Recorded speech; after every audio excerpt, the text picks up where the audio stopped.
마님, 죽기로 작정하셨거든 혼자 곱게 죽으실 것이지. 어찌 애문 사람들까지 잡고 늘어지십니까?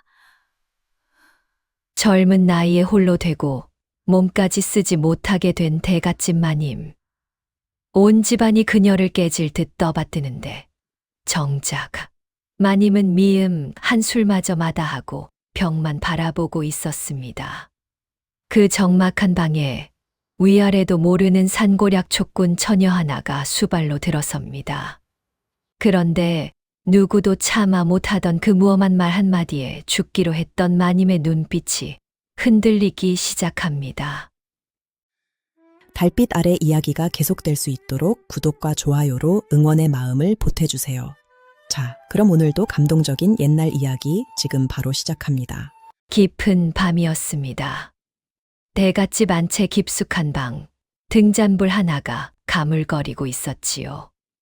넓은 방 한가운데 비단 이불을 덮은 여인이 모로 누워 있었습니다. 이 집 안주인 윤씨 마님이었습니다. 27, 한창 고운 나이였습니다.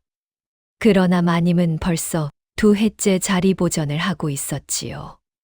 지난 겨울 빙판에 미끄러져 크게 다친 뒤로 2 다리에 도무지 힘이 들어가지 않았습니다. 처음에는 봄이 오면 낫겠거니 하였지요. 그러나 봄이 가고 여름이 가도 마님의 다리는 끝내 마님의 것으로 돌아오지 않았습니다.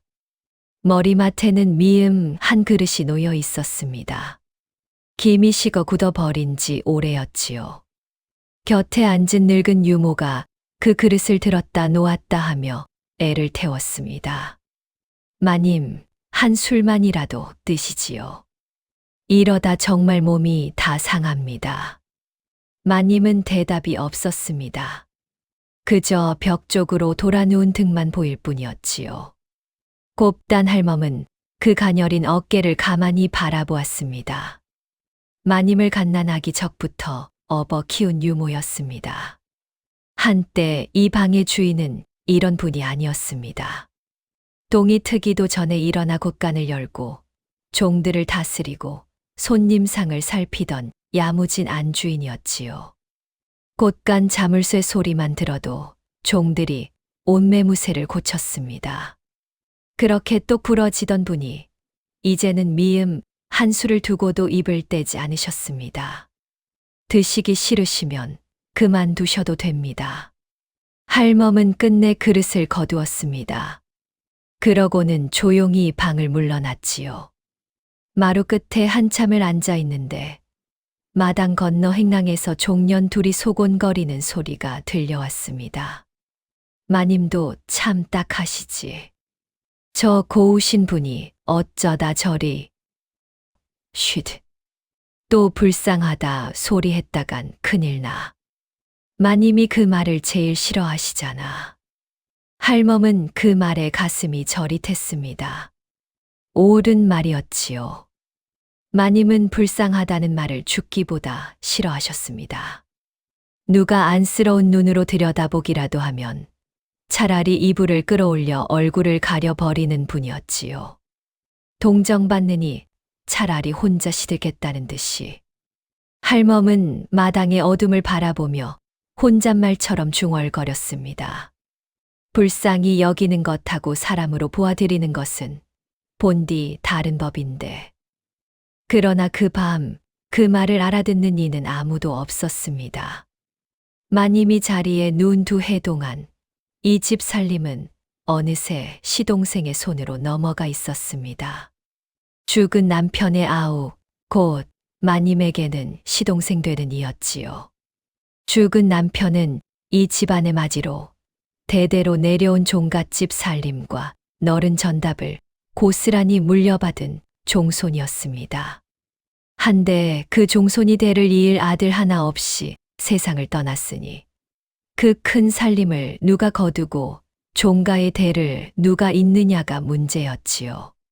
시동생은 겉으로는 형수님은 아무 걱정 말고 몸조리만 하시라 하였습니다. 그러나 곳간 열쇠도 전담 문서도 어느 틈엔가 그 손안에 들어가 있었지요. 제 자식을 형님의 양자로 들여보내 종가를 통째로 차지하려는 속셈을 그럴듯한 명분 뒤에 감춘 채로 말이지요. 시동생은 사흘이 멀다 하고 용하다는 의원을 불러들였습니다. 그 정성만은 누가 보아도 극진했지요. 한양에서 이름났다는 의원이며 산 너머 영검하다는 의원이며 줄을 이어 마님의 방을 드나들었습니다. 동네에서는 다들 입을 모았습니다. 죽은 형 대신 어린 형수 살림을 저리 살뜰히 거두니 참으로 보기 드문 시동생이라고요. 그런데 이상한 일이 있었습니다. 의원이 바뀔 때마다 약첩은 자꾸만 늘어가는데 마님의 기력은 도리어 가라앉기만 했지요. 자리에 누운 첫 해만 해도 벽을 짚고 일어나 앉기는 하셨습니다. 한데 요사이는 미음 한술 넘기는 것조차 버거워하셨지요. 낯빛은 햇볕을 오래 못 본 듯 핏기가 옅어지고 눈은 자꾸만 감기려 들었습니다. 할멈은 그게 영 마음에 걸렸습니다. 약을 쓰면 쓸수록 사람이 시드는 것이 어디 약이 약 노릇을 제대로 하는 것인가 싶었지요. 하나 일개 유모가 무얼 알겠습니까? 의원이 지어주는 약을 고분고분 다려 올리는 것밖엔 도리가 없었습니다. 그러던 어느 날 사랑채에서 시동생이 마른 박서방을 불러들였습니다. 형수님 수발들 계집이 또 나갔다지. 예, 날이 벌써 5번째입니다. 마님 성정이 하도 차가우셔서 다들 며칠을 못 버티고 보찜을 쌌습지요. 시동생은 곰방대를 천천히 빨아들였습니다. 한참 연기를 내뿜더니 대수롭지 않다는 듯 손을 내저었지요. 그럼 이번엔 아무나 하나 드리게. 손발만 멀쩡하면 될 일이지. 굳이 돈 들여 좋은 사람 쓸 것 없네. 어차피 곁에서 약이나 받들고 요강이나 비우면 그뿐 아닌가. 하오면 값싼 아이로 알아보겠습니다. 그래. 천한 것일수록 좋네. 말 많고 눈치 빠른 것들은 도리어 성가셔. 박서방은 굽실하며 물러났습니다. 시동생의 입가에는 알듯 모를 듯한 웃음이 스쳤지요. 마님 곁에 사람이 오래 머물지 않는 것이 어쩌면 그에게는 나쁘지 않은 일이었는지도 모릅니다. 아무도 오래 머물지 않는 방에서는 무슨 일이 벌어지는지 아무도 들여다보지 않을 테니까요. 그렇게 해서 며칠 뒤 이 적막한 집에 한 사람이 들어서게 됩니다. 산자락을 헤매며 약초를 캐 연명하던 예법이라곤 배운 적 없는 처녀 하나였지요. 이름은 사머리라 하였습니다. 며칠 뒤 마른 박서방이 웬 처녀 하나를 데리고 대문을 들어섰습니다. 등에는 다 해진 약초 망태기를 짊어지고 손에는 작은 호미 한 자루를 든 처녀였지요. 볕에 그을어 가무잡잡한 얼굴에 길게 한 갈래로 따아 붉은 댕기를 들인 머리, 흙빛 무명 저고리에 짙은 쪽빛 거친 치마는 군데군데 풀물이 들어 있었습니다. 산자락을 헤매며 약초를 캐 살아가던 천한 처녀, 이름은 사월이라 하였지요. 사월은 대갓집 너른 마당을 둘러보면서도 주눅 드는 기색이 없었습니다. 도리어 집신 씨는 발로 성큼성큼 들어서며 마당 쓸던 종들을 흘끔 보고는 픽 웃었지요. 종들이 저들끼리 수군거렸습니다. 저게 무슨 수발들 사람이래. 산에서 막 내려온 것 같은데. 하긴 손발만 멀쩡하면 된다 하셨으니. 박서방이 사월을 안채로 이끌었습니다. 마루에서 곱단 할멈이 나와 맞았지요. 할멈은 사월의 행색을 위아래로 훑어보고는 한숨부터 내쉬었습니다. 또 이런 아이를 얘야 여기가 어떤 댁인지는 알고 왔느냐? 품삯 준다기에 왔습니다. 누워 계신 마님 수발든다지요. 밥 떠먹이고 약 다리고 뭐 그런 거 아닙니까? 사월의 말투에는 거리낌이 없었습니다. 할멈은 기가 막혔지요. 그래도 어쩌겠습니까? 들인 사람이니 방으로 들여보내는 수밖엔 없었습니다. 말 조심하거라.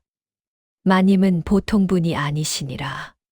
사월이 방문을 열고 들어섰습니다. 방 안은 약 냄새가 자욱했지요. 한가운데 비단 이불을 덮은 마님이 여전히 벽 쪽으로 돌아 누워 있었습니다. 머리맡에는 또 식어 굳은 미음 그릇이 놓여 있었지요. 3월은 방에 들어서자마자 코부터 찡그렸습니다. 그러고는 약탕기 곁에 놓인 약첩을 집어 코에 가져다 대더니 고개를 갸웃했지요. 거참, 약 냄새 한번 요상하네. 할멈이 뒤따라 들어오다 그 말을 듣고 깜짝 놀랐습니다. 이 아이가 의원님이 지어주신 약을 두고 무슨 망발이냐? 아니, 그냥 냄새가 좀. 3월은 입을 다물었지만 약첩을 내려놓는 손길이 영 미심쩍어했습니다. 산에서 평생 약초를 만진 코였습니다. 무엇이 몸을 살리는 풀이고 무엇이 도리어 사람을 가라앉히는 풀인지 3월의 코는 글 배운 의원보다 먼저 알아챘지요. 다만 이 자리에서 그 말을 다 할 수는 없었습니다. 3월은 식어 굳은 미음 그릇을 들여다보더니 또 한마디 툭 던졌습니다. 이걸 잡숫지도 않는데 왜 자꾸 떠다 놓습니까? 식은 미음을 누가 먹어요? 차라리 따끈한 숭늉이 낫지. 그때였습니다. 2해 동안 좀처럼 입을 떼지 않던 마님이 벽을 향한 채로 싸늘하게 입을 열었습니다. 내 인연, 어디서 굴러먹던 것이기에 안방에 들어 그리 방자하게 구느냐. 목소리는 가늘었으나 서슬이 시퍼랬습니다. 할멈은 가슴이 철렁했지요. 이제 저 처녀도 며칠 못 가 쫓겨나겠구나 싶었습니다. 그런데 3월은 눈도 깜짝하지 않았습니다. 도리어 허리에 손을 척 얹고는 마님의 등을 향해 또박또박 받아쳤지요. 굴러먹던 건 맞습니다. 산에서 약초 캐 먹고 살았으니까요. 한데 마님 굴러먹은 것이라도 산 사람은 밥은 먹고 삽니다. 마님은 양반이신데 어찌 미음 한 수를 못 넘기십니까? 그게 더 망발 아닙니까? 방 안에 찬물을 끼얹은 듯 정적이 흘렀습니다. 할멈은 그 자리에 주저앉을 뻔했지요. 종이 안주인에게 이런 말을 하다니 당장 멍석마리를 당해도 할 말이 없었습니다. 마님이 천천히 몸을 돌렸습니다. 2해 만에 처음으로 벽이 아니라 사람을 향해 돌아 누운 것이었지요. 옅은 핏기의 얼굴에 2 눈만은 또렷했습니다. 마님은 그 무엄한 처녀를 한참이나 노려보았습니다. 3월도 지지 않고 마주 보았지요. 그 눈에는 두려움도 그렇다고 안쓰러워하는 빛도 없었습니다. 마님을 깨질 듯 떠받들지도 불쌍히 들여다보지도 않는 눈. 그저 산에서 만난 또 한 사람을 보듯 평평한 눈이었습니다. 마님은 그 평평한 눈을 오래 들여다보았습니다. 2해 동안 마님을 들여다본 눈은 죄다 둘 중 하나였지요. 안쓰러워 어쩔 줄 모르는 눈이거나 곁눈질로 셈을 하는 눈이거나. 한데 이 처녀의 눈은 그 어느 쪽도 아니었습니다. 이윽고 마님이 할멈에게로 시선을 옮겼습니다. 그러고는 나직이 그러나 분명하게 말했지요. 저 아이를 두어라. 할멈이 화들짝 놀랐습니다. 마님, 저런 방자한 것을 어찌 두라 하지 않느냐. 마님의 목소리에는 오랜만에 힘이 실려 있었습니다. 할멈은 더 말을 잇지 못했지요. 그렇게 누구도 예상치 못한 동거가 시작되었습니다. 3월은 그 밤 마님 방 윗목에 자리를 깔며 혼잣말을 했습니다. 성정 한 번 사납네. 그래도 이만한 품삯이 어딘가. 보름은 버텨봐야지. 마님 역시 그 밤 오랜만에 잠을 설쳤습니다. 2해 동안 한 번도 들어본 적 없는 말을 들은 까닭이었지요. 안방에서 그토록 무엄한 소리를 듣고도 이상하게 마음 한구석이 서늘하게 뚫리는 것 같았습니다. 마치 꽉 닫혀있던 문틈으로 찬바람 한 줄기가 들어온 것처럼요. 그렇게 며칠이 흘렀습니다. 3월은 여전히 무람 없었고 마님은 여전히 까칠했지요. 그런데 두 사람 사이에는 묘한 변화가 일고 있었습니다. 3월은 일하는 솜씨가 야무졌습니다. 약을 다리면서도 그 김 냄새를 한 번씩 맡아보고 마님의 낯빛과 손끝을 유심히 살폈지요. 다만 입은 여전히 거칠었습니다. 마님, 또 벽만 보고 누우셨네. 벽이 무슨 재미가 있다고요. 시끄럽다. 네, 할 일이나 하거라. 제 할 일이 마님 살려놓는 일인데요. 산송장처럼 누워만 계시면 제가 일을 못하지 않습니까? 마님은 어이가 없어 코웃음을 쳤습니다. 그런데 그 코웃음이 2해 만에 처음으로 새어나온 웃음 비슷한 것이었지요. 마님 자신도 흠칫 놀랐습니다. 하루는 마님이 무료함을 이겨 3월에게 물었습니다. 너는 어쩌다 산에서 약초나 캐며 살게 되었느냐? 부모는 없느냐? 어미가 약초꾼이었습니다. 산을 제 집처럼 알던 사람이었지요. 한데 제가 15 나던 해에 병으로 갔습니다. 그 뒤로는 혼자 산을 탔지요. 혼자서. 무섭지 않더냐? 산보다 무서운 건 사람입니다. 3월은 거기서 잠시 말을 멈췄습니다. 마님이 의아해하자 3월은 약탕기 불을 뒤적이며 담담히 말을 이었지요. 한 번은 산 아랫마을에 약을 팔러 내려갔다가 부잣집 폐물이 없어진 일이 있었습니다. 마침 그 집을 드나든 게 저라고 다들 저를 도둑으로 몰았지요. 천한 것이 한 짓이 분명하다고요. 변명할 새도 없이 멍석마리를 당하고 마을서 쫓겨났습니다. 나중에 폐물은 그 집 며느리가 빼돌린 것으로 드러났다는데 누가 저를 다시 불러 사과했겠습니까? 천한 것의 말은 본디 아무도 안 믿으니까요. 마님은 말을 잃었습니다. 3월이 어찌하여 한 곳에 머물지 못하고 이 마을 저 마을을 떠도는 처녀가 되었는지 그제야 알 것 같았지요. 그래서 떠돌게 되었구나. 예. 정 붙이면 또 떠나야 하니 아예 안 붙이는 게 편합디다. 3월은 별일 아니라는 듯 어깨를 으쓱했습니다. 그러나 마님은 그 무심한 말끝에 묻은 묵은 상처를 보았지요. 동정받기 싫어 일부러 무뚝뚝한 것이 어쩐지 제 모습과 닮아 있었습니다. 그날 밤 마님은 윗목에 잠든 3월의 등을 오래 바라보았습니다. 두 사람은 신분도 처지도 하늘과 땅처럼 달랐지요. 그러나 동정받느니 차라리 혼자 시들겠다는 그 마음 하나만은 묘하게 같은 자리에서 만나고 있었지요. 그러던 어느 날이었습니다. 곱단 할멈이 3월에게 광에 가서 꿀단지를 가져오라 일렀습니다.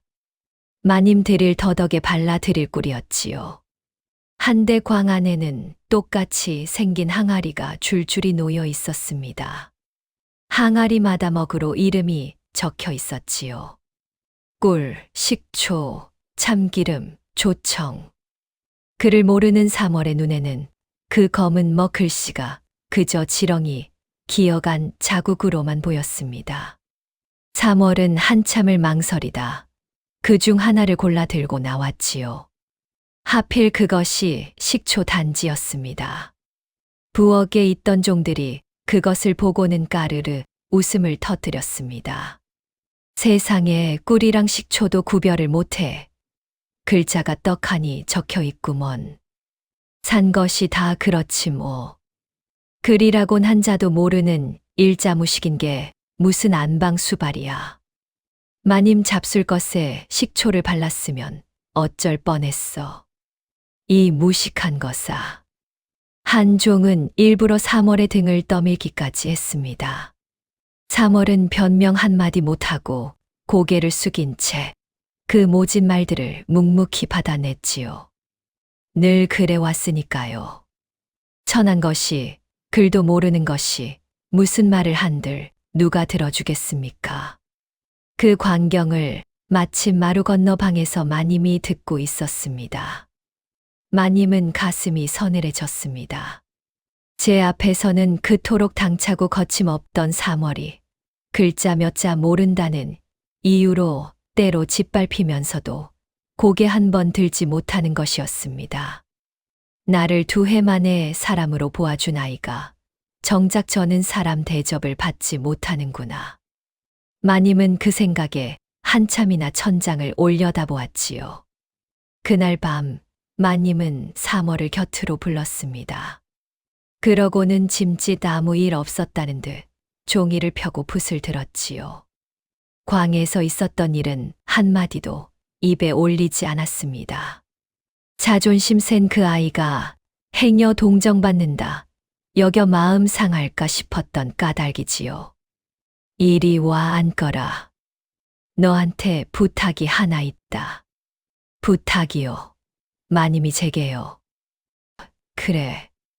내가 산에서 캐오는 약초 말이다. 그게 하도 신통해서 이름이며 쓰임이며 적어두면 두고두고 요긴하겠더구나. 한데 이 몸으로 일일이 적자니 손목이 시려서 영. 내가 좀 적어주겠느냐? 사월이 머뭇거리다 멋쩍게 머리를 긁적였습니다. 그게 마님.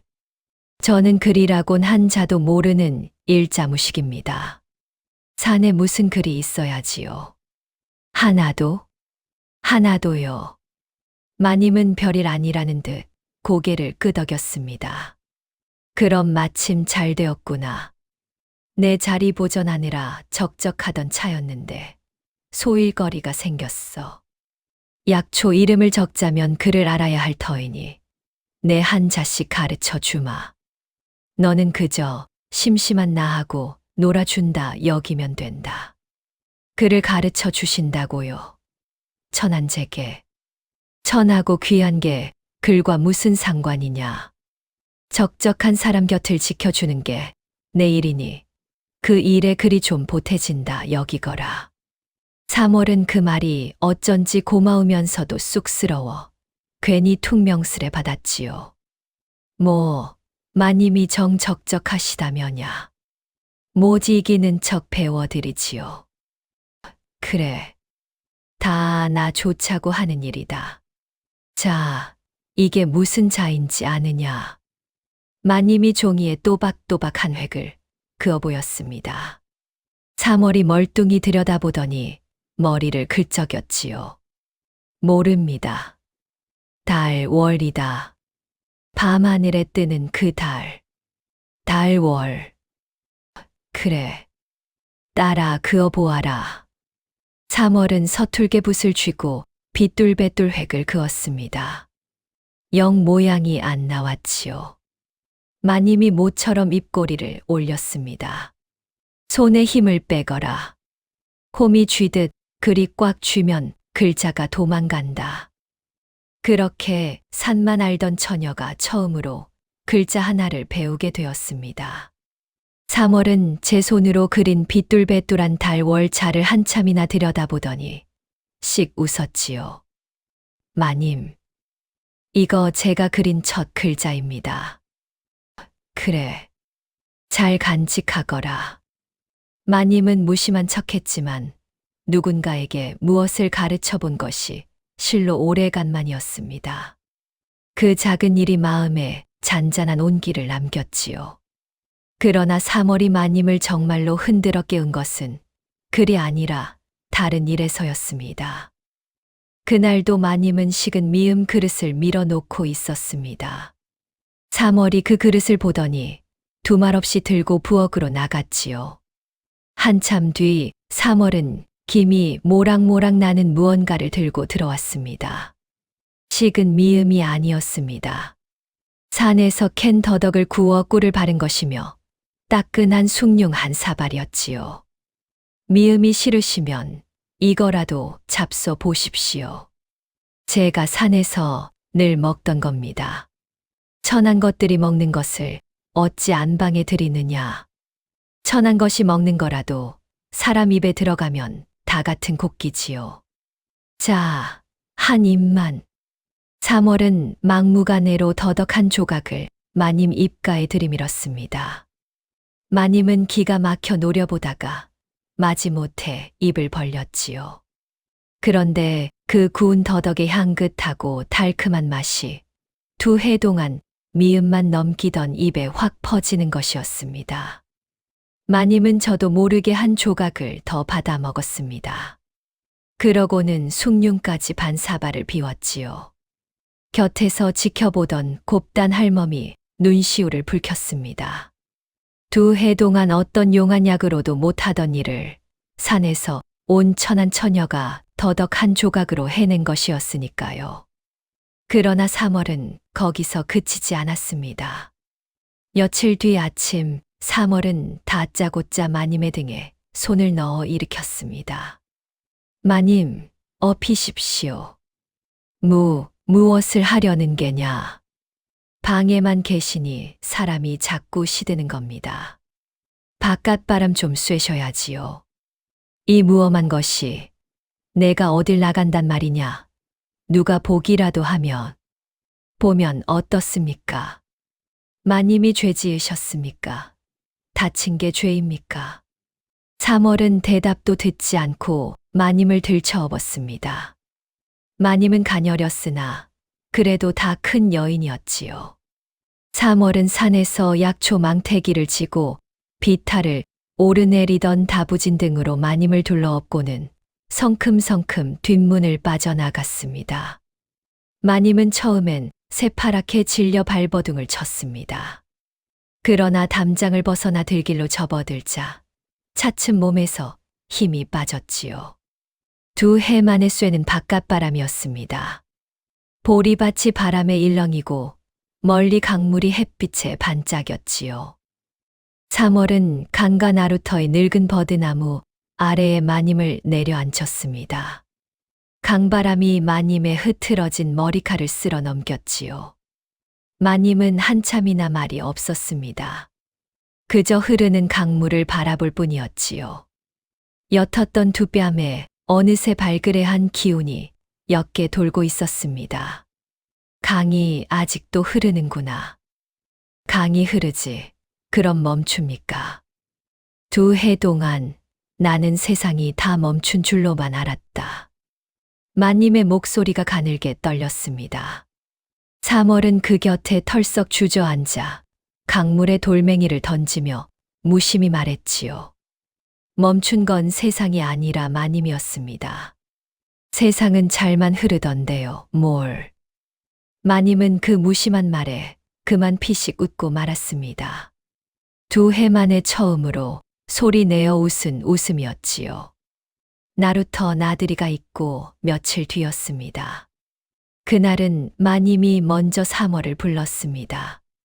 이리 와 앉거라. 내 머리꼬리 그게 무엇냐? 까치집을 얹고 다니는 게야. 산에서 누가 머리 빗어줍니까? 그냥 묻고 다니면 그만이지요. 잔말 말고 등을 돌려라. 마님은 3월을 제 앞에 앉히고는 손수 그 헝클어진 머리를 빗어 내리기 시작했습니다. 2해 동안 누워만 있던 손이었지요. 처음엔 손끝이 떨렸으나 빗질을 거듭할수록 차츰 야무진 옛 솜씨가 돌아왔습니다. 마님은 3월의 긴 머리를 곱게 따 새댕기를 들여주었지요. 그러고는 반다지를 여러 고운 비단 저고리 한 벌을 꺼냈습니다. 다홍빛 저고리에 옥색 치마였지요. 마님이 시집 올 적에 입었던 옷이었습니다. 이걸 한번 걸쳐 보아라. 3월은 손사래부터 쳤습니다. 됐습니다. 천한 것이 비단은 무슨. 산 것한테 그런 거 입혀봐야 산 것이 양반되는 것도 아니고요. 말끝에 살짝 가시가 돋쳐 있었지요. 마님은 그 가시를 알아채고도 별일 아니라는 듯 픽 웃었습니다. 누가 너더러 양반 되라더냐. 옷이 무슨 대수라고. 그저 천 쪼가리지. 양반 천이고 상놈 천이고 따로 있는 줄 아느냐. 장롱에서 좀이나 슬게 두느니 한 번 걸쳐나 보라는 게다. 싫으면 도로 벗으면 그만이고. 옷을 별것 아닌 듯 흘려 말하니 3월도 더는 날을 세울 까닭이 없었지요. 모지 이기는 척 비단옷으로 갈아입었습니다. 거울에 비친 제 모습을 3월은 잠시 낯설게 바라보았습니다. 그러나 곧 픽 웃으며 옷고름을 잡아당겼지요. 거참 불편해서 이걸 어찌 입고 삽니까? 이러고는 산에서 한 발짝도 못 걷겠네요. 양반들은 답답하지도 않은가 봅니다. 말은 그리 퉁명스레했으나 거울에서 얼른 눈을 떼지 못하는 그 잠깐을 마님은 놓치지 않았습니다. 평생 무명만 걸쳐온 아이였지요. 곱게 차려입은 제 모습이 3월 저도 영 싫지만은 않았던 것입니다. 다만 그것을 내색하기엔 그 아이의 자존심이 너무 셌지요. 마님은 그 마음을 짐짓 모르는 척 담담히 말했습니다. 불편하면 도로 벗으렴. 옷이 사람을 만드는 게 아니라 사람이 옷을 입는 게다. 비단을 둘렀다고 내가 달라지는 것도 무명을 둘렀다고 천해지는 것도 아니야. 그 말에 3월은 잡아당기던 옷고름에서 슬그머니 손을 놓았습니다. 마님은 가만히 웃고는 차 한 상을 내오게 했습니다. 김이 오르는 작설차에 곱게 빚은 다과가 놓였지요. 3월은 그런 귀한 차를 난생 처음 마셔보았습니다. 향이 입안에 은은히 퍼지는 것이 산에서 마시던 칠물과는 사뭇 달랐지요. 거참 양반들은 이런 걸 마시고 사는군요. 쓰기만 한 줄 알았더니 끝맛이 달큼합니다. 무엇이든 처음엔 쓰고 나중에 단법이지. 사람 사이도 그렇고. 마님은 벽에 세워두었던 검은 고를 끌어당겼습니다. 2해 동안 손도 대지 않았던 것이었지요. 마님은 잠시 줄을 고르더니 천천히 한 가락을 뜯기 시작했습니다. 맑고 깊은 검은고 소리가 방 안에 번졌지요. 3월은 처음 들어보는 그 소리에 넋을 잃고 귀를 기울였습니다. 좋네요. 마님, 이런 재주가 있으셨습니까? 옛날엔 제법 탔지. 이젠 손이 다 굳었구나. 굳긴요. 저는 평생 들어본 적 없는 소리입니다. 3월은 답례라며 산에서 늘 흥얼거리던 노래 한 자락을 불렀습니다. 가락은 투박했으나 산바람과 골짜기 물소리가 그 안에 다 담겨 있었지요. 마님은 그 거친 노래를 가만히 듣다가 검은고로 그 가락을 받아 주었습니다. 양반가의 검은고와 산골 처녀의 노래가 그렇게 한자리에서 어우러졌지요. 신분도 처지도 까마득히 다른 두 사람의 세상이 그 방 안에서 비로소 하나로 섞이고 있었습니다. 한참을 그리 보내고 나서 마님은 문갑 깊숙한 곳에서 작은 보자기 하나를 꺼냈습니다. 보자기를 풀자 영롱한 쪽빛 놀이개가 모습을 드러냈지요. 한눈에도 귀한 물건이었습니다. 이건 보통 놀이개가 아닌가 봅니다. 먼저 간 서방님이 혼인하던 날 내게 채워준 것이다. 이 집에서 내게 남겨진 단 하나의 마음이지. 마님은 그 놀이개를 손바닥에 올려놓고 한참을 들여다보았습니다. 2해 동안 누구에게도 보인 적 없는 물건이었지요. 곱단 할멈조차 그것이 어디 있는지 알지 못했습니다. 마님은 그것을 다시 보자기에 곱게 싸서 문갑 깊숙이 제자리에 넣었습니다. 어찌 제게 그런 걸 다 보여주십니까? 글쎄다. 누군가에게 한 번쯤 보이고 싶었나 보지. 너라면 이게 그저 감나가는 폐물로만 보이지는 않을 것 같아서. 3월은 그 말에 가슴이 뭉클했습니다. 천한 제게 마음 한 자락을 열어보인 것이었으니까요. 두 사람은 그날 말 없이도 서로의 마음에 한 걸음씩 더 다가섰습니다. 그 무렵부터 마님은 3월이 사는 세상을 궁금해하기 시작했습니다. 너는 입만 열면 산하는구나. 대체 그 산이 무엇이 그리 좋더냐? 좋고 말고가 어디 있습니까? 그냥 제 집이지요. 마님은 책이 집이고 저는 산이 집입니다. 그 집 구경을 나도 한번 해보면 안 되겠느냐. 3월이 눈을 동그랗게 떴습니다. 마님 입에서 그런 말이 나올 줄은 몰랐던 게지요. 그러나 곧 3월의 얼굴에 장난기, 어린 웃음이 번졌습니다. 이튿날 이른 아침, 곱단 할멈의 걱정을 뒤로하고 3월은 마님을 들쳐업었습니다. 그러고는 뒷산 양집 아른 기슭으로 천천히 올랐지요. 산길은 가팔랐으나 약초 망태기를 지고 비탈을 오르내리던 3월의 다리는 거침이 없었습니다. 3월은 양집 아른 너럭바위에 마님을 내려앉혔습니다. 발 아래로 마을이 손바닥만 하게 내려다 보였지요. 마님은 그 풍경에 그만 말을 잃었습니다. 세상이 이리도 작았구나. 나는 저 작은 집 한 칸이 온 세상인 줄로만 알았는데. 3월은 어느새 물 만난 고기였습니다. 이리저리 풀숲을 헤집으며 약초를 캐고 마님 곁에 와 하나하나 짚어 보였지요. 이건 익모초입니다. 여인네 몸을 덮이고 기운을 돋우지요. 이건 삽주뿌리, 비위가 약한 분께 좋습니다. 저기 저 노란 꽃은 함부로 건들면 안 됩니다. 보기엔 고와도 독이 있거든요. 마님은 신기해하며 그 설명에 귀를 기울였습니다. 3월이 풀 이름을 외고 그 성질을 읊는 모습은 마치 마님이 책을 읽어 내리는 것과 다를 바 없었지요. 산이 곧 3월의 책이었습니다. 그러다 3월이 발치에 어떤 풀을 가리키며 목소리를 낮췄습니다. 마님, 이런 건 특히 조심해야 합니다. 그건 또 무슨 풀이냐? 산 것들은 잠풀이라 부릅니다. 한두 번 다렸으면 잠도 잘 오고 아픈 것도 가시지요. 한데 이걸 오래 조금씩 계속 먹이면 어찌 되는 줄 아십니까?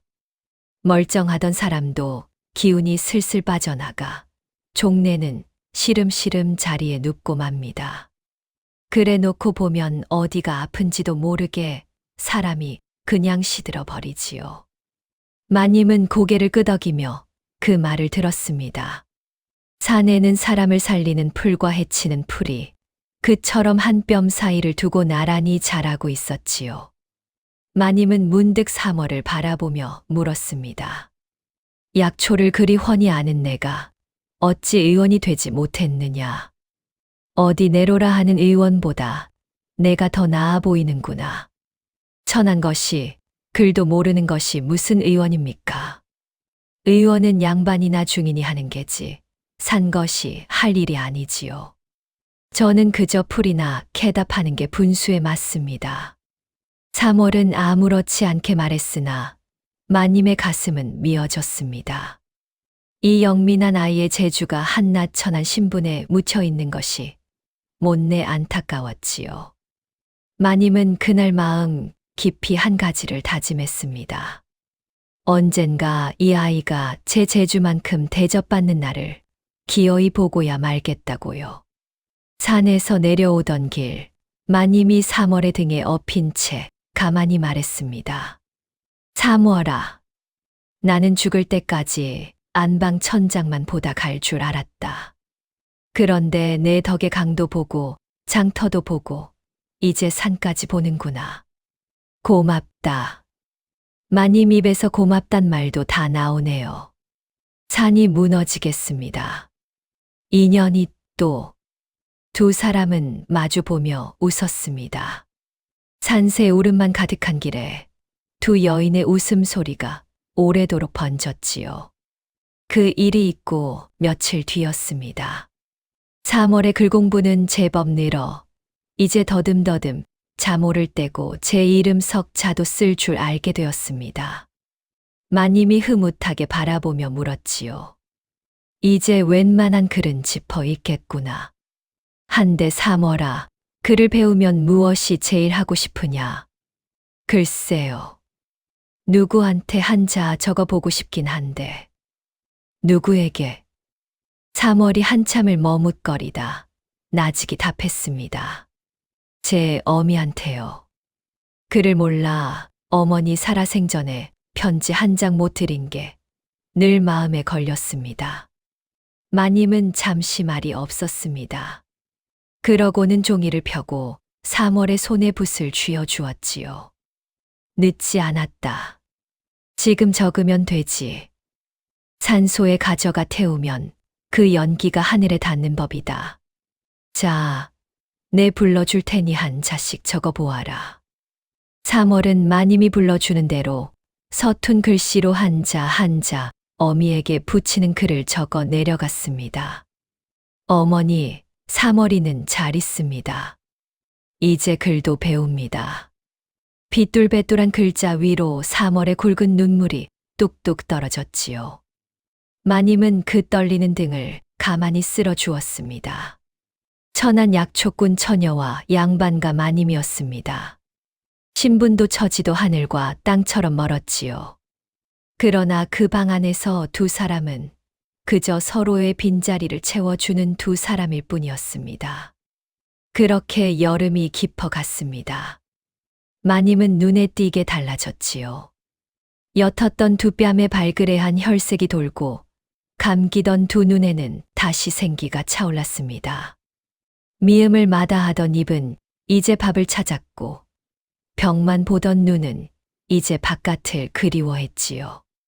몸이 변한 것이 아니라 사람이 살아난 것이었습니다. 어느 맑은 가을날 3월은 마님을 가마에 모시고 큰맘 먹고 장터로 나섰습니다. 2해 만의 아들이었지요. 마님은 가마 발을 걷고 저작거리의 떠들썩함을 내다보았습니다. 엿장수의 가위 소리, 떡 파는 안악의 목청, 아이들의 웃음소리. 마님의 두 눈이 어린아이처럼 반짝였지요. 세상이 이리도 시끌벅적했구나. 나는 그동안 죽어 있었던 게야. 이제 아셨습니까? 마님은 아직 한참 더 사셔야 합니다. 마님은 장터에서 엿도 사 먹고 3월에게 고운 댕기도 하나 사주었습니다. 두 사람은 마치 오랜 동무처럼 웃고 떠들었지요. 그 모습을 보는 이라면 누구도 둘이 상전과 종이라고는 생각지 못했을 것입니다. 집으로 돌아온 그 저녁이었습니다. 마당 한쪽에서 종 몇이 모여 두런두런 입을 놀리고 있었지요. 그 중에는 언젠가 광에서 3월을 비웃던 종도 끼어 있었습니다.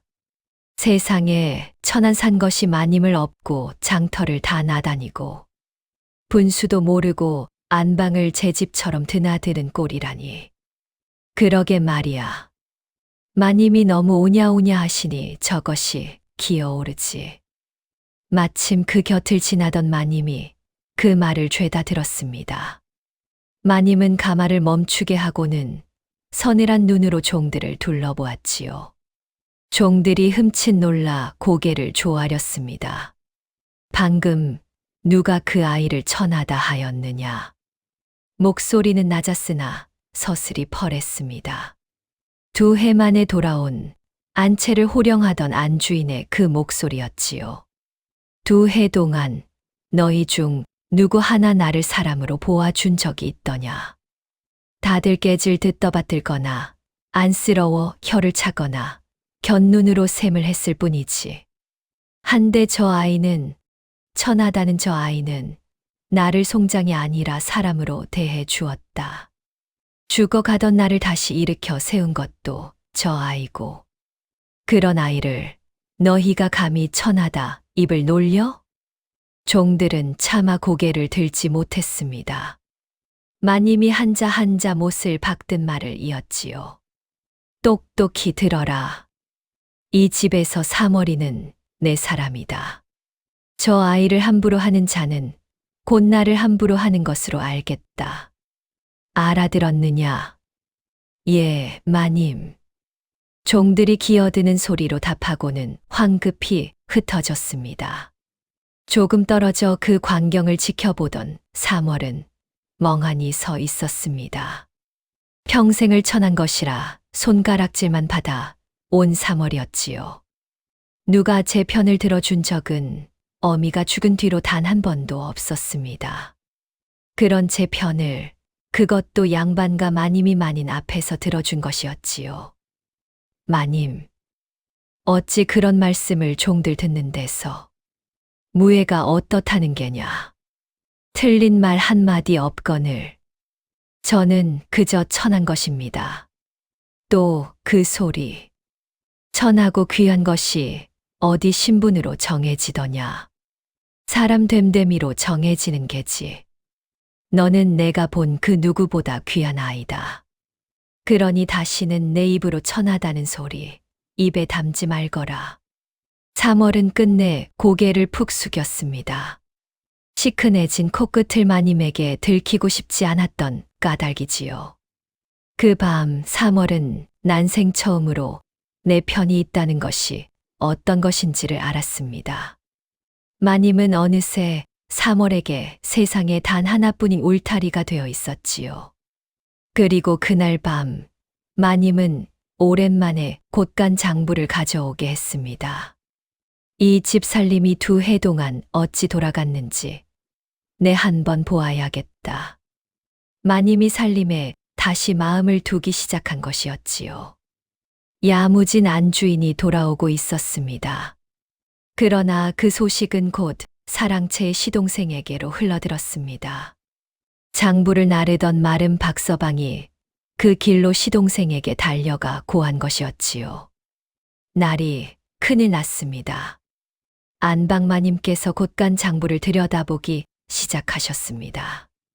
곰방대를 물고 있던 시동생의 얼굴이 천천히 굳어갔습니다. 그날 저녁 사랑채의 시동생은 좀처럼 잠을 이루지 못했습니다. 형수님이 곧간 장부를 들여다보기 시작했다는 말이 가시처럼 가슴을 찔렀지요. 2해 동안 이 집 전답과 곳간은 다 제 손안에 있었습니다. 그 살림이 다시 안주인에게로 돌아간다면 그동안 슬그머니 제 것으로 돌려놓은 논밭이며 셈이 모조리 드러날 판이었지요. 게다가 형수님이 저리 멀쩡히 살아 안방을 지키고 앉았으니 제 자식을 형님의 양자로 들여보내 종가를 통째로 차지하려던 셈마저 어그러질 판이었습니다. 시동생은 마른 박서방을 은밀히 불러들였습니다. 형수님이 요사이 부쩍 기운을 차렸다지. 예, 날이. 그 산에서 온 계집이 들어온 뒤로 영 딴 사람이 되셨습니다. 그게 영 마뜩잖아. 사람이 너무 멀쩡해지면 안 보아도 될 것까지 보게 되는 법이지. 시동생은 곰방대를 천천히 내려놓았습니다.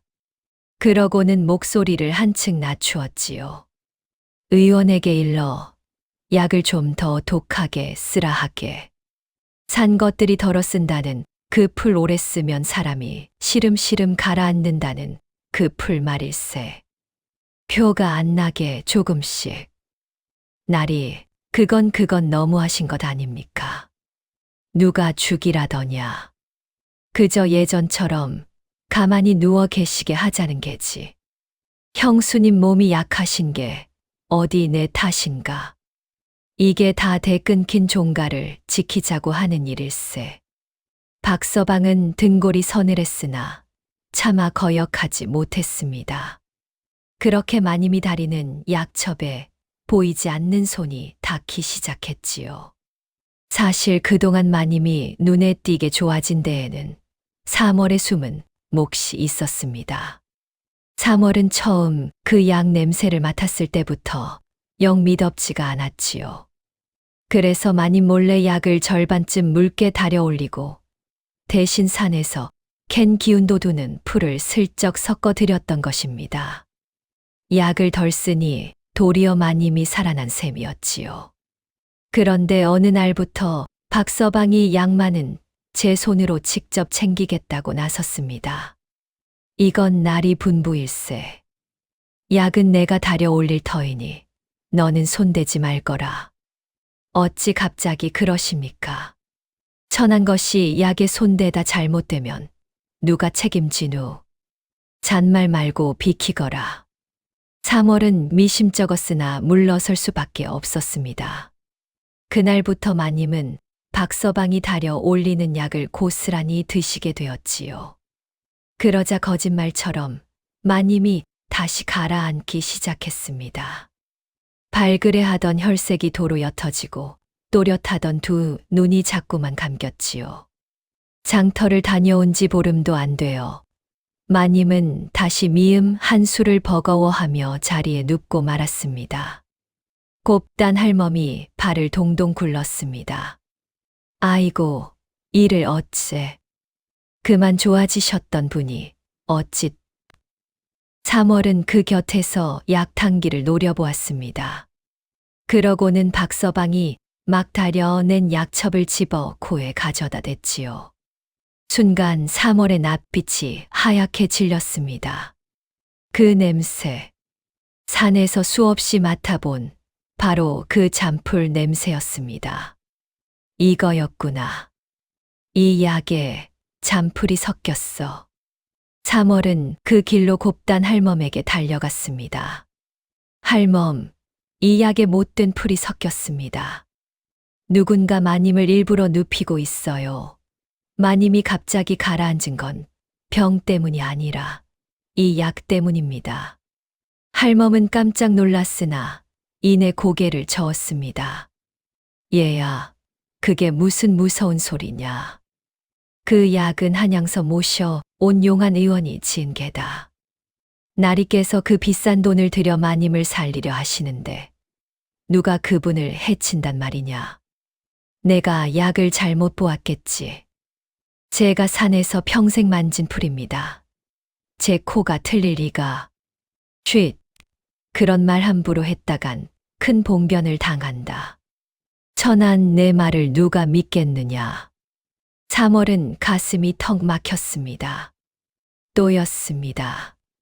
천한 것의 말은 제 아무리 옳아도 처음부터 아무도 들어줄 마음이 없었지요. 그러나 3월은 이번만은 가만히 있을 수 없었습니다. 마님이 제 눈앞에서 다시 시들어가는 것을 그저 두고 볼 수는 없었지요. 3월은 예전처럼 약을 묽게 달여 막아보려 했습니다. 그러나 박서방이 약탕기 곁을 한시도 떠나지 않았습니다. 약을 다리는 것도 마님 입에 떠넣는 것도 죄다 제 손으로 했지요.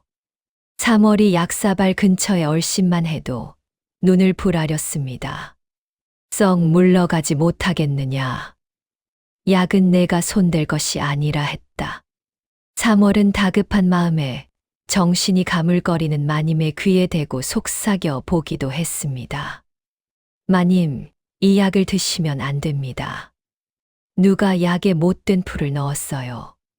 제발, 제 말을 한 번만 믿어 주십시오. 무슨 소리를 하는 게냐. 날이 깨서 그 비싼 약을. 마님은 이미 너무 깊이 가라앉아 3월의 말을 온전히 알아듣지 못했습니다. 곁에 있던 곱단 할멈이 도리어 3월을 끌어냈지요. 이 아이가 정녕 그런 말 함부로 했다간 너도 죽고 나도 죽는다. 제발 입 좀 다물거라. 3월은 발만 동동 굴렀습니다. 독이 든 것을 뻔히 알면서도 천한 제 손으로는 그 약사발 하나 막을 수가 없었지요. 그것이 천한 신분의 벽이었습니다. 그러던 어느 날 3월은 박서방이 흘리고 간 종이 한 장을 우연히 줍게 되었습니다. 약재를 적은 방문이었지요. 3월은 마님에게 배운 글로 그것을 더듬더듬 짚어 읽어보았습니다. 글자는 서툴렀으나 적힌 약재 이름과 약 단기에서 나는 냄새가 영 맞지 않는다는 것쯤은 알 수 있었지요. 종이에 적힌 것과 실제 다리는 것이 다르다. 누군가 손을 대고 있다는 분명한 증거였습니다. 3월은 그 종이를 품에 깊이 갈무리했습니다. 이것만 있으면 언젠가 누구든 제 말을 믿어줄 날이 올지도 모른다고 여겼지요. 그러나 미처 몰랐습니다. 제가 약에 코를 들이밀고 다닌다는 것을 사랑채에서 이미 알아챘다는 것을요. 시동생은 마름의 입을 통해 그 소식을 들었습니다. 날이 그 계집이 약에 잔풀이 섞였다고 떠들고 다닙니다. 방문까지 주워갔습니다. 산 것 주제에 코 하나는 제법 이로구나. 그것을 그냥 두었다간 이를 그르치겠다. 시동생의 눈빛이 차갑게 가라앉았습니다.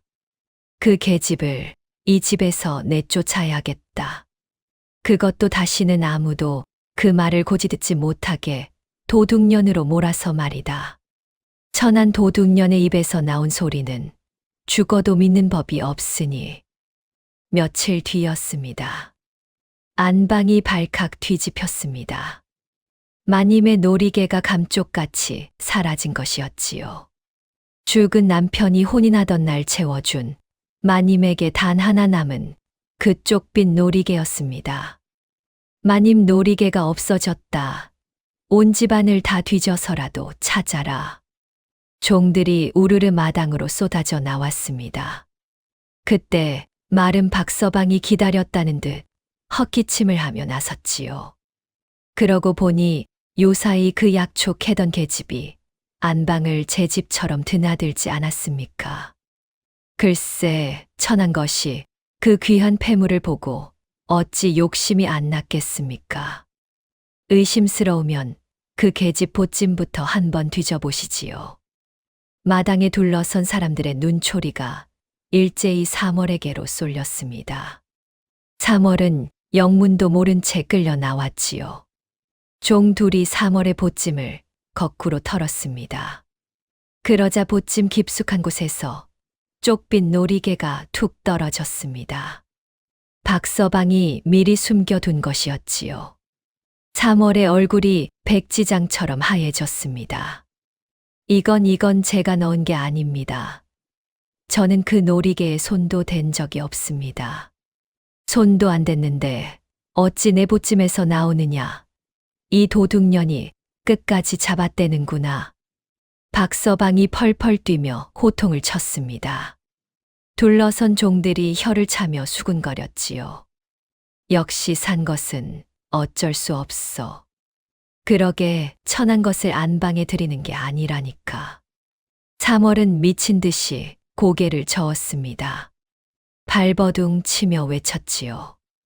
아닙니다. 정말 아닙니다. 저를 모함하는 겁니다. 약에 못된 풀을 넣은 자가 제 입을 막으려고. 그러나 말을 다 잊기도 전에 사방에서 쏟아지는 손가락질이 3월의 입을 틀어막았습니다. 3월은 문득 오래전 산 아랫마을에서 멍석마리를 당하던 그날이 떠올랐습니다. 그때도 꼭 이러했지요. 변명할 새도 없이 천한 것이라는 이유 하나로 도둑이 되었습니다. 아무리 결백을 외쳐도 천한 것의 말은 처음부터 아무도 들을 마음이 없었던 것입니다. 바로 그때 안방문이 열렸습니다. 부축을 받은 마님이 핏기 잃은 얼굴로 모습을 드러냈지요. 마님의 떨리는 손에는 방금 보찜에서 나왔다는 그 놀이개가 쥐어져 있었습니다. 죽은 서방님의 마지막 마음. 이 집에서 마님에게 남은 단 하나의 정표였습니다. 좌중이 숨을 죽였습니다. 3월은 마님을 향해 고개를 들었지요. 그 눈에는 단 한 가지 간절함만이 담겨 있었습니다. 마님만은, 제발 마님만은 저를 믿어달라는 간절함이. 마님은 천천히 놀이개를 내려다보았다가 다시 3월을 보았습니다. 그러기를 몇 번. 마님의 마음속에서는 두 가지가 무섭게 부딪히고 있었지요. 저 아이가 그럴 리 없다는 믿음과 그러나 어찌하여 하필 저 아이의 보찜에서 나왔는가 하는 의심이. 죽은 남편의 마지막 마음을 손에 쥔 채 마님은 끝내 그 의심을 떨쳐내지 못했습니다. 마님의 두 눈이 두 사람이 만난 이래 한 번도 보인 적 없는 빛으로 흔들렸지요. 의심이었습니다. 그 눈을 본 순간 3월은 온몸의 힘이 다 빠져나가는 것 같았습니다. 종들이 손가락질하는 것도 박서방이 호통치는 것도 다 견딜 수 있었습니다. 평생 들어온 소리였으니까요. 그러나 마님만은 제 앞에서 마음을 열고 제게 그를 가르치고 제 거친 손을 잡아준 천한 저를 처음으로 사람으로 봐준 그 마님만은 끝까지 저를 믿어줄 줄 알았습니다. 곁에 섰던 곱단 할멈마저 차마 3월을 두둔하지 못하고 고개를 떨구었습니다. 이제 이 너른 집에 3월의 편은 단 한 사람도 남아있지 않았지요. 마님까지. 3월의 목소리가 가늘게 떨렸습니다. 마님까지 저를 그런 눈으로 보십니까? 마님은 입을 때려 했습니다. 무어라 말하려 입술을 달싹였지요. 그러나 손에 쥔 놀이개의 무게가 끝내 그 입을 틀어 막았습니다. 마님은 아무 말도 하지 못했습니다. 그 짧은 침묵이 3월에게는 1000마디 모진 말보다 더 깊이 박혔지요. 3월은 천천히 보찜을 집어들었습니다. 흙 묻은 손으로 댕기를 한번 매만지고는 텅 빈 목소리로 마지막 말을 남겼습니다. 그래요. 도둑년이라 치십시오. 어차피 천한 것 말은 처음부터 아무도 안 믿으니까요. 마님도 똑같으셨네요. 3월은 뒤도 돌아보지 않고 마당을 가로질러 대문으로 향했습니다. 한 걸음 한 걸음이 천근 같았으나 끝끝내 뒤를 돌아보지 않았지요. 마님은 그 뒷모습을 향해 손을 뻗으려다 그만 거두었습니다. 3월아 하고 부르려던 이름이 목구멍에서 맴돌다 쓰러졌지요. 놀이개를 쥔 손만 부들부들 떨릴 뿐이었습니다. 대문이 닫히는 소리가 그날따라 유난히 크고 무겁게 울렸습니다. 두 사람의 짧고 따뜻했던 동행은 그렇게 한순간에 무너져 내렸습니다. 3월이 떠난 뒤 집은 다시 정막에 잠겼습니다. 마님은 또 벽을 향해 돌아누웠지요. 한여름 잠깐 활짝 피었던 꽃이 설이 맞은 듯 도로 시들어갔습니다. 박서방이 달여올리는 약은 여전히 마님의 입으로 들어갔습니다.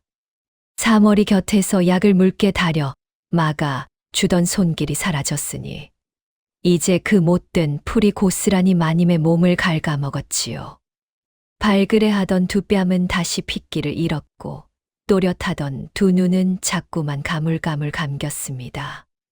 며칠이 못 가 마님은 미음 한술은커녕 물 한 모금조차 버거워하게 되었지요. 밤이 깊으면 마님은 텅 빈 윗목을 오래도록 바라보았습니다. 며칠 전까지만 해도 그 자리에서 들려오던 3월의 투박한 숨소리도 새벽이면 부산스레 약을 다리던 손길도 이제는 없었지요. 방 안에는 정막만이 가득했습니다. 어느 밤 마님은 문갑을 열었다가 종이 한 장을 발견했습니다. 3월이 처음으로 글을 배우던 날 빗둘배둘 그려놓은 달월자였지요. 홈이 쥐듯 붓을 잔뜩 그려준 탓에 획이 다 삐뚤어진 그 서툰 글자 말입니다. 마님은 그것을 한참이나 들여다보다 끝내 가슴에 끌어안고 소리 죽여 흐느꼈습니다. 그 작은 종이 한 장이 두 사람이 함께한 짧은 봄날의 전부인 듯 했지요. 그러다 문득 마님의 머릿속에 3월이 쫓겨나기 전 외치던 말이 떠올랐습니다. 이 약에 못된 풀이 섞였습니다. 누가 마님을 일부러 눕히고 있어요. 그때는 흘려들었던 그 말이 이제 와 자꾸만 가슴에 걸렸지요. 그 아이가 곁을 지키던 동안에는 그토록 기운을 차렸는데 떠나자마자 일이 급히 무너지는 것이 과연 우연이겠습니까? 마님의 흐릿한 눈에 옅은 의혹이 스쳤습니다. 그러나 이미 몸을 가눌 기력조차 없는 마님으로서는 그 의혹을 붙들고 따져볼 힘이 없었지요. 용하다는 의원들이 다시 줄을 이어 드나들었습니다. 그러나 하나같이 고개를 저으며 물러갈 뿐이었지요. 맥이 너무 약합니다. 이제는 사람의 손으로 어찌할 도리가 없을 듯합니다. 마음의 준비를 하시지요. 곱단 할멈은 그 말에 그 자리에 주저앉아 울었습니다. 마님은 흐려진 눈으로 천장을 올려다보며 손에 꼭 쥔 쪽빛 놀이개를 매만졌지요. 그러다 가느다란 목소리로 할멈을 불렀습니다. 할멈, 예, 마님. 여기 있습니다. 내가 그 아이를 의심했다. 마님의 눈가에 눈물이 맺혔습니다. 사머리는 단 한 번도 나를 불쌍히 보지 않은 아이였다. 나를 사람으로 봐준 처음이자 마지막 아이였어. 그런 아이를 노리개 하나에 내가 그 눈으로 보았다. 마님도 똑같으셨네요. 그 아이가 마지막에 한 그 말이 자꾸만 귀에 박혀 떠나질 않는구나. 마님, 그런 말씀 마시고 기운을 차리셔야지요. 기운은 무슨? 나는 이만하면 됐다. 그 아이 덕에 마지막에 강도 보고 산도 보고 사람 노릇하며 살아봤으니 다만 그 아이에게 도둑년 누명을 씌운 채 보낸 것이 그것이 한이 되는구나. 마님은 그렇게 말하고는 스르르 눈을 감았습니다. 숨소리가 점점 가늘어졌지요. 할멈은 마님의 손을 붙들고 밤새 흐느꼈습니다. 그런데 할멈의 마음 한구석에 떠나기 전 사머리 외치던 말이 자꾸만 되살아났습니다. 이 약에 못된 풀이 섞였습니다. 누군가 마님을 일부러 눕히고 있어요. 설마 했습니다. 그러나 사머리 떠난 뒤로 마님이 거짓말처럼 더 나빠지는 것을 보니 그 말이 자꾸만 가슴에 걸렸지요. 할멈은 그날 밤 늦도록 잠을 이루지 못했습니다. 이튿날 새벽이었습니다. 할멈이 약첩을 가지러 사랑채 곳간 쪽으로 가던 길에 담 너머에서 두런두런 말소리가 새어 나왔습니다. 시동생과 마름 박서방의 목소리였지요. 할멈은 저도 모르게 담벼락에 몸을 붙였습니다. 그래, 약은 찾을 없겠지. 예, 날이. 잠풀을 끊이지 않게 넣고 있습니다. 이대로면 며칠 못 가실 겁니다. 놀이개는 잘 처리했고 그 계집보찜에 넣었다 도로 빼냈으니 이제 어디서 나온 줄 아무도 모릅니다. 도둑년으로 쫓겨났으니 다시 이멸 일도 없고요. 잘했다. 형수만 마저 가시면 양자 드리는 일은 일사천리다. 이 종갓집이 통째로 내 자식 것이 되는 게야. 할멈은 입을 틀어 막았습니다. 온몸이 사시나무처럼 떨렸지요. 모든 것이 거짓이었습니다. 마님의 병도 놀이개 도둑도 전부 시동생이 꾸민 짓이었습니다.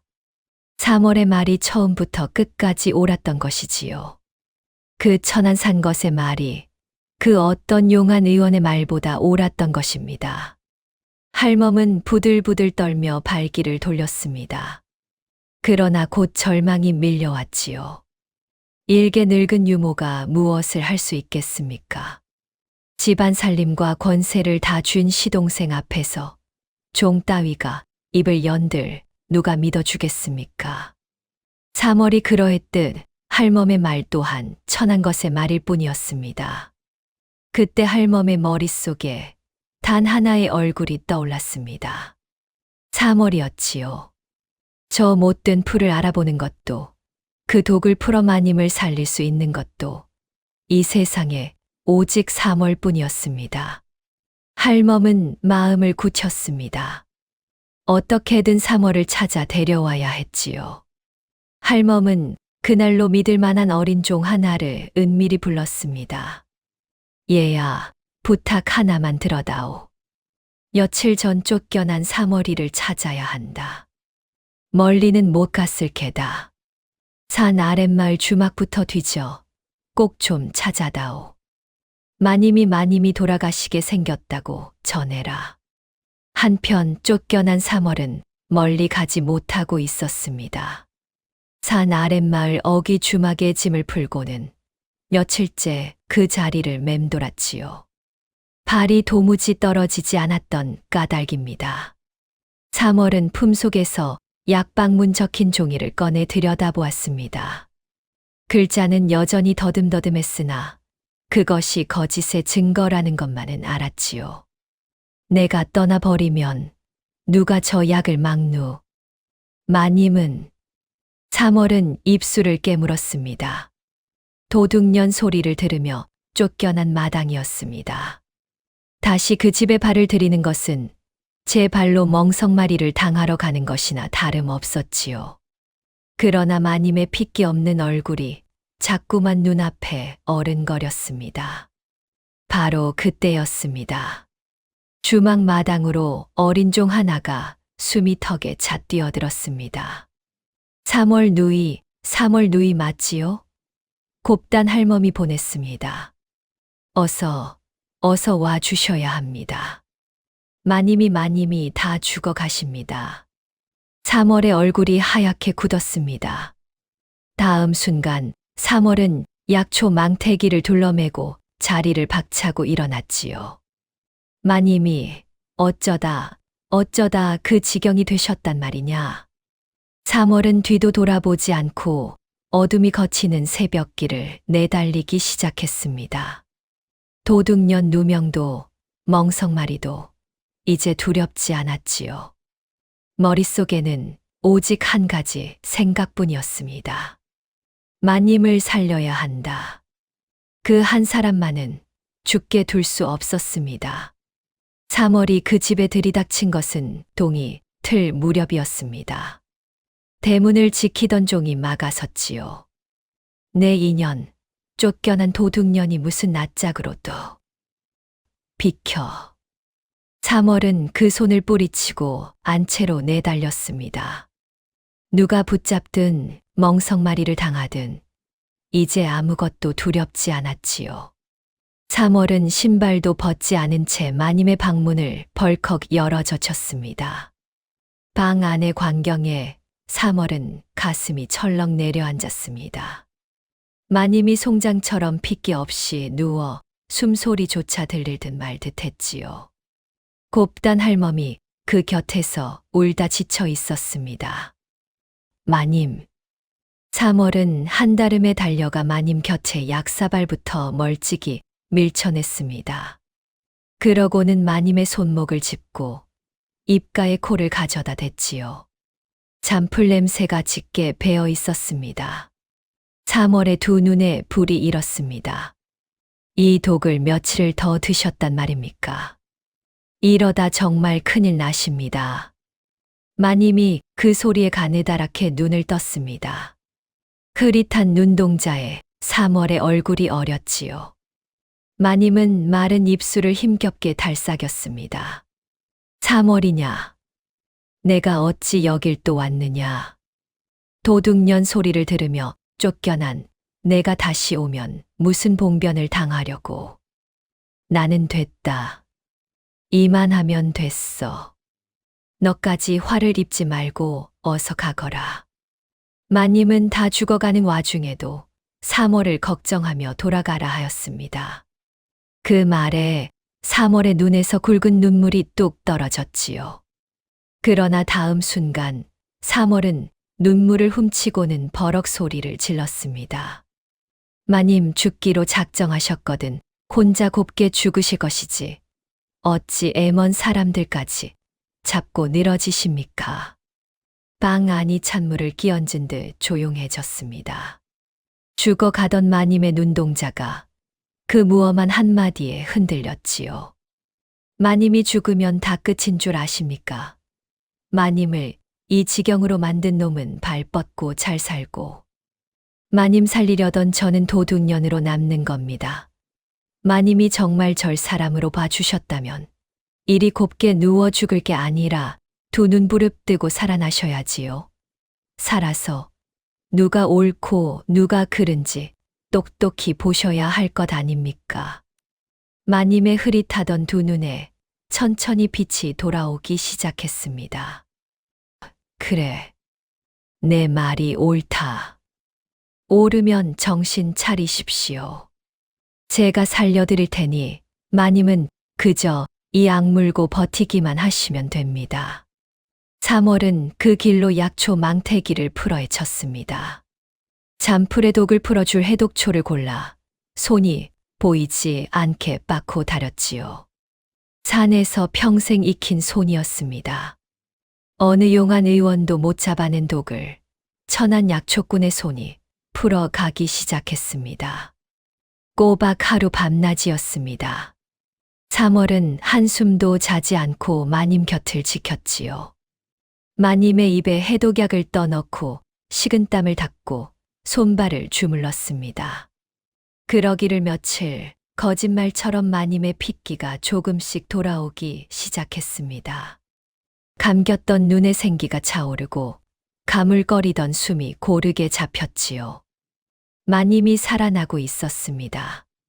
그러나 마님이 정신을 차렸다는 소식은 곧 사랑채로 흘러들었습니다. 다급해진 시동생은 도리어 선수를 치기로 했지요. 제 죄가 드러나기 전에 3월을 미친 도둑년으로 몰아먼저 입을 막을 셈이었습니다. 시동생은 종들은 물론 이웃 사람들까지 마당에 불러 모았습니다. 그러고는 짐짓분기탱천한 얼굴로 호통을 쳤지요. 다들 보아라. 도둑질을 하고 쫓겨난 저 천한 산 것이 뻔뻔하게 다시 기어들어 병드신 형수님께 해괴한 풀까지 먹이고 있다. 여봐라. 당장 전현을 끌어내 관아에 넘겨라. 마당에 모인 사람들이 술렁였습니다. 종들이 3월에게 우르르 달려들려 했지요. 바로 그때였습니다. 멈추시오. 평생 고개 한 번 못 들고 살던 늙은 유모, 곱단 할멈이 마님의 방문 앞을 막아서며 외쳤습니다. 그 떨리는 외침의 좌중이 멈칫했지요. 무엇이라? 종년이 감히 어느 안전이라고. 나리께서 정 그러시니 이 늙은 것이 본대로 다 아뢰겠소이다. 내 그날 새벽 사랑채 담 밑에서 두 귀로 똑똑히 들었소. 나리께서 박서방을 시켜 마님 약에 잔풀을 넣으라 하신 것을. 놀이개를 3월이 보찜에 넣었다. 도로 빼내 멀쩡한 아이를 도둑으로 모신 것을. 형수님만 마저 돌아가시면 양자를 들여 이 종갓집을 통째로 차지하겠다. 그리 말씀하시던 것을 말이오. 마당이 크게 술렁였습니다. 시동생의 낯빛이 일순 변했으나 이내 코웃음을 쳤지요. 늙은 것이 노망이 단단히 들었구나. 종년의 헛소리를 누가 믿는단 말이냐. 증거가 어디 있느냐, 증거가. 그 말에 자리를 짚고 일어선 3월이 품속에서 꼬깃한 종이 한 장을 꺼내 들었습니다. 박서방이 흘리고 간 약방문이었지요. 사람들의 눈이 일제히 쏠렸습니다. 천안 산 것이 무슨 글을 읽겠느냐는 비웃음도 섞여 있었지요. 그러나 3월은 마님이 손수 가르쳐 준 그 글로 한자 한자 또렷이 짚어 읽어 내려갔습니다. 여기 의원이 적은 약방문에는 기운을 돋우는 약재만 적혀 있습니다. 한데 정작 마님이 드신 약에서는 이 종이에 없는 잔풀 냄새가 납니다. 종이와 다른 것을 몰래 넣었다는 뜻이지요. 이 잔풀이라는 풀은 한두 번은 약이 되나 오래 먹이면 멀쩡한 사람도 시름시름 자리에 눕히는 독초입니다. 마님이 까닭 없이 가라앉으신 연유가 바로 이것입니다. 천한 줄로만 알았던 산 것이 글을 읽고 독을 짚어 내자 사람들이 크게 웅성거렸습니다. 마침 문중 어른의 부름을 받고 당도한 한양 의원이 그 약첩을 받아 살피고 사머리가 준 탕약 그릇에 향을 맡더니 무겁게 고개를 끄덕였지요. 이 처자의 말이 옳소. 내 분명 잔풀은 한 줌도 처방한 적이 없소. 누군가 내 약에 몰래 손을 댄 것이 틀림없소이다. 양반도 중인도 아닌 산에서 풀이나 캐던 천한 처녀의 말이 옳았던 것입니다. 그 어떤 용한 의원도 못 잡아낸 것을 말이지요. 시동생은 그제야 사색이 되어 박서방을 매섭게 노려보았습니다. 그러나 궁지에 몰린 박서방은 살기를 찾아 그만 털썩 무릎을 꿇고 말았지요. 살려주십시오.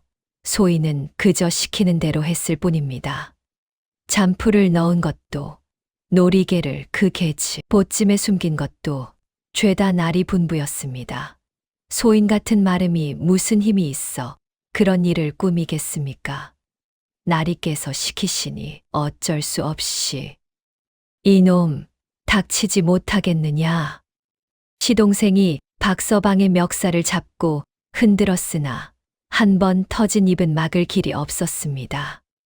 종이 한 장의 글과 늙은 유모의 증언과 의원의 확인과 마름의 실토가 한자리에 모인 마당이었지요. 더는 빠져나갈 구멍이 없었습니다. 그제야 사람들은 깨달았습니다. 죽은 형 대신 어린 형수 살림을 저리 살뜰히 거두니 보기 드문 시동생이라 입을 모아 칭송하던 바로 그 사람이 실은 형수를 도구로 눕히고 종갓집을 통째로 삼키려던 자였으므려. 어제까지의 칭송은 삽시간의 분노와 손가락질로 바뀌었습니다.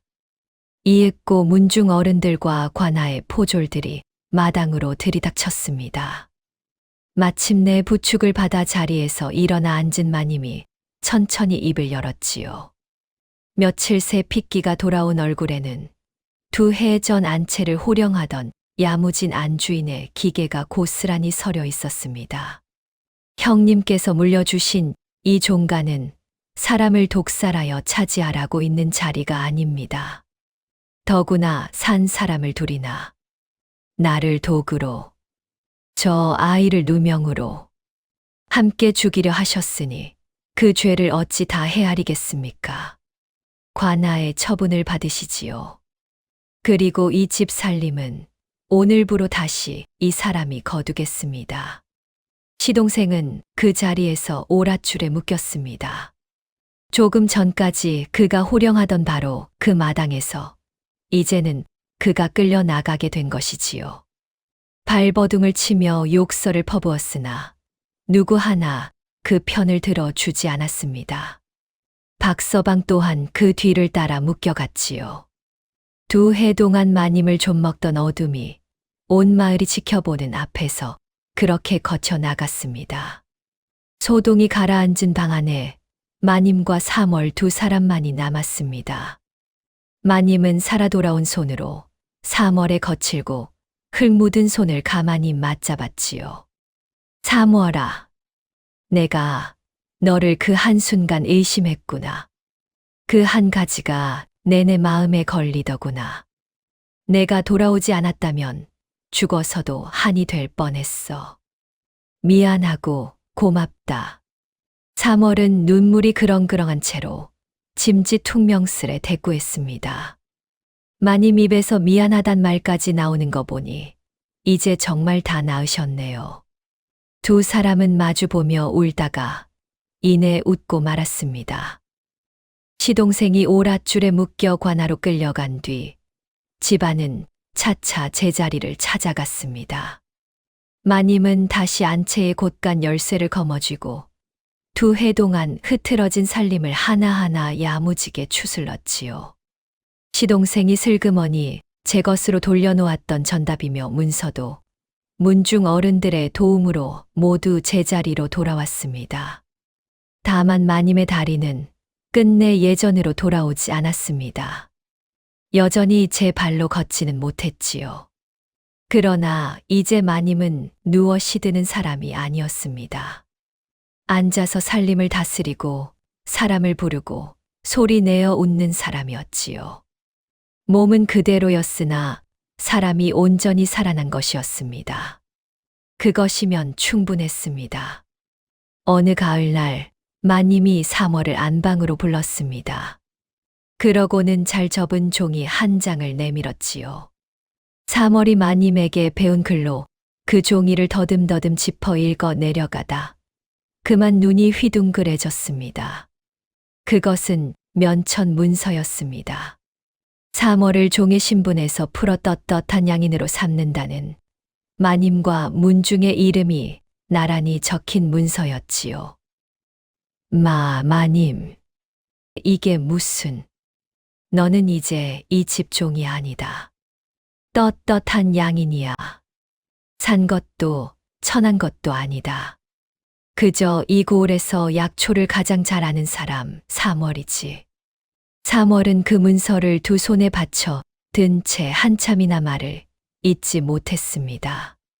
평생을 천하다 손가락질 받으며 변명 한마디 못하고 쫓겨다니던 삶이었지요. 그런 제게 누군가 처음으로 떳떳한 사람이라는 종이를 쥐어준 것이었습니다. 사머의 두 눈에서 굵은 눈물이 뚝뚝 흘러내렸습니다. 울기는 도둑 누명을 쓰고도 안 울던 것이. 마님, 이건 좋아서 우는 겁니다. 안다. 나도 안다. 마님이 가만히 웃으며 말을 이었습니다. 그리고 사머라. 너는 그 재주를 흙 속에 묻어두어서는 안 된다. 내 일찍이 약속하지 않았느냐.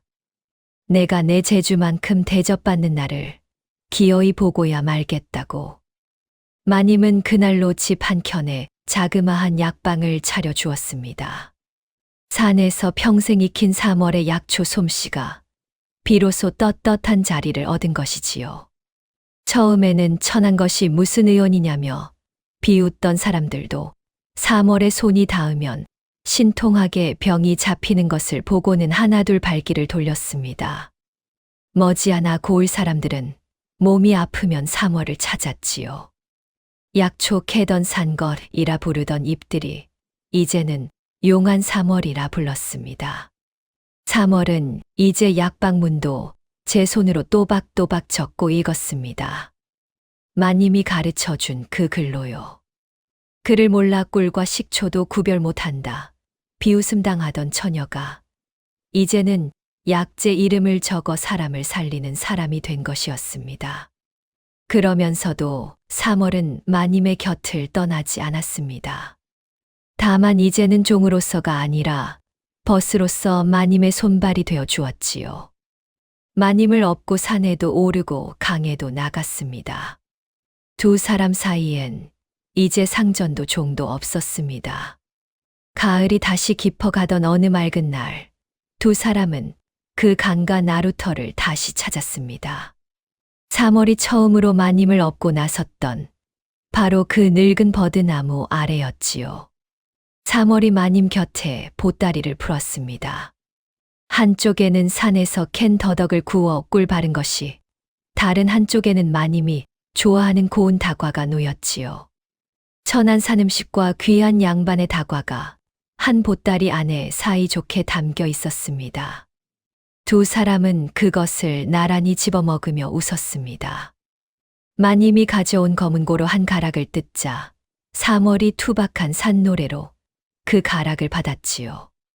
강바람에 두 소리가 어우러져 흘렀습니다. 양반가의 검은고와 산골 처녀의 노래가 처음 그 방 안에서 그러했듯 다시 한자리에서 하나로 섞였지요. 사모라. 예, 마님. 강이 아직도 흐르는구나. 흐르고 말고요.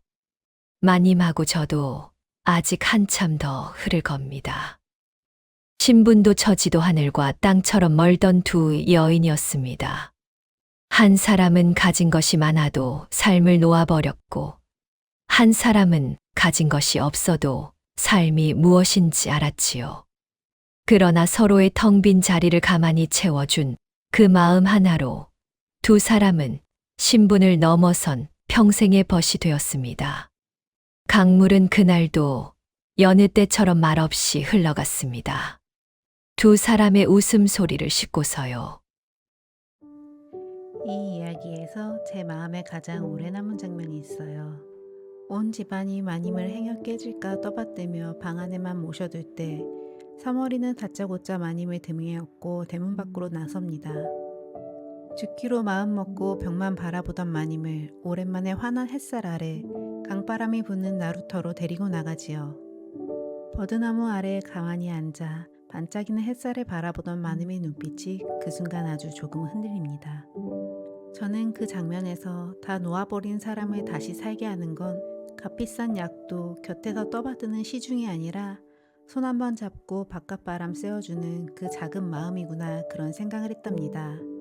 함께 살아보자고 가만히 끌어내주는 손길 하나가 때로는 그 어떤 값비싼 약보다 큰 힘이 되니까요. 천하고 귀한 것은 신분으로 정해지는 게 아니라 사람의 됨됨이로 정해진다는 것. 두 사람이 서로 텅 빈 자리를 가만히 채워준 그 마음이 400년 지난 지금도 오래 남습니다. 여러분들께서는 어느 장면이 가장 마음에 남으셨나요? 댓글로 들려주시면 정말 반갑겠습니다. 오늘 이야기를 마치며 이야기 속 주인공들이 살던 그 시절 이야기 한 자락 가만히 더 들려드릴까 합니다. 이야기 속 마님은 젊은 나이에 남편을 잃은 청산가부였지요. 조선 후기로 가면 양반가에서는 한번 지아비를 잃은 여인은 다시 시집가지 않고 평생 절개를 지키는 것을 큰 덕으로 여기는 분위기가 꽤 강했다고 합니다.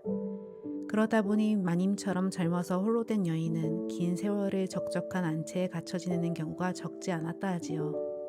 이야기 끝에 사머리는 천한 신분을 벗고 양인이 되지요. 실제로도 조선에는 큰 공을 세우거나 일정한 대가를 치르고 종의 신분을 벗어나는 길이 아예 없진 않았다고 전해집니다. 다만 그 문은 아주 좁았고 누구에게나 쉽게 열리는 것은 아니었다지요. 그래서 사머리가 그 문을 연 것은 그 시절로 보면 참으로 귀하고 드문 일이었던 셈입니다. 그리고 이야기 속 사머리의 진짜 무기는 양반의 학문이 아니라 산에서 익힌 약초였지요. 그 시절에도 비싼 의원을 부르기 어려운 보통 사람들은 산과 들의 약초로 병을 다스리는 민간의 지혜에 기대어 살았다고 합니다.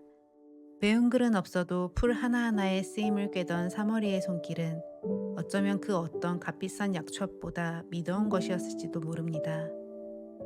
신분이 사람의 값을 정하던 시절에도 사람을 살리고 일으킨 것은 결국 따뜻한 마음 한 자락이었습니다. 역사 한 자락은 여기까지 들려드립니다. 달빛 아래 이야기 오늘도 함께 해주셔서 감사합니다. 다음 영상을 빠르게 만나보시려면 좋아요와 구독을 눌러주세요. 지금 화면에 나오는 달빛 아래 이야기에 더 재미있는 영상들도 함께 해주세요. 그럼 모두 행복한 하루 보내세요. 감사합니다.